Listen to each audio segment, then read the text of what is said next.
I've been seeing a lot of people talk about what it's like growing up very conservative.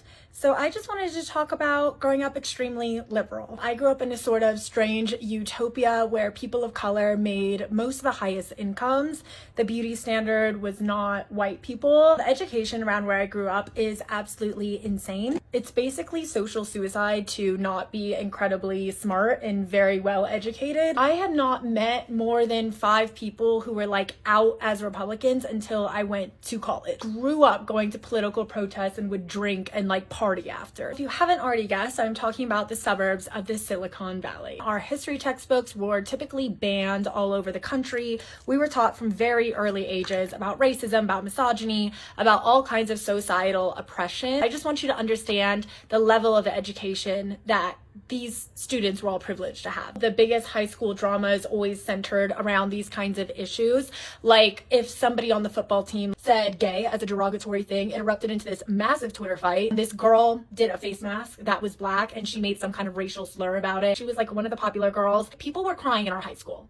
So I want you to know that publicly, this stuff was very frowned upon. Everybody knew it was wrong. But racism and these kinds of biases still happen. For example, one time I was walking between classes. This one black guy was walking down the lockers and a group of white football players basically started like clicking at him, and then saying it was his language, like from Africa. And then as soon as they saw me, they shut the fuck up and apologized. To me. Not even apologize. They were like, oh, it's just a joke, like he likes it. This is just to say, when people say, oh, I have a racist past, racist history, but it's because I grew up conservative, I want you to know that it's not a matter of education. Because even when people are educated well, they still, if they want to, will use aspects of people's identity to put people down and to make jokes. Because the issue is not education so much as it is cruelty. Even when racism is taught to you, you know that it's wrong because before you were taught anything about systemic oppression, you were taught about kindness. Implicit bias and explicit bias are two very different things. You go out of your way to be explicitly racist. That is not a matter of, oh, I didn't know better. That is a matter of you intentionally went out of your way to hurt somebody else. The fact that society has kind of switched up and you can't go on social media to do shit like that,